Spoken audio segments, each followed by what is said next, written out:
خلیج العربیه. مادرت عمومیه. ما توی عربستان برج خلیفه داریم، شما چی داریم؟ ما هم تو ایران گرز رستم داریم.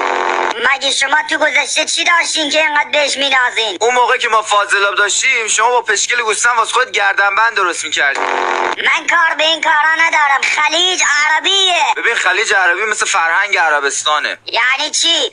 یکم تون رفتم شرمنده. بله من که بهت گفتم ما خلیج داریم، خلیج العربیه. آخه قربون برم، الان بعد یه شعر آماده کردم میخوام بخونم از دل در بیارم. حالا تو بخون، القول نمیدم شاید در نیاد. باش خوب گوش کن. میگه که شمال کویر نداره، جنوب بدی نداره، حالا عرب خلیج نداره، عرب خلیج نداره، اصفهان فقیر نداره، عراق سفید نداره، حالا عرب خلیج نداره، عرب خلیج نداره، سمنانم وجود نداره، حالا عرب خلیج نداره، مشهد عصاب نداره، حالا عرب خلیج نداره، شیراز خسته نداره، حالا عرب خلیج نداره، اهوازم هوا نداره، حالا عرب خلیج نداره. الواسا چی داری میگی؟ واسه یکم دیگهش مونده. میگه که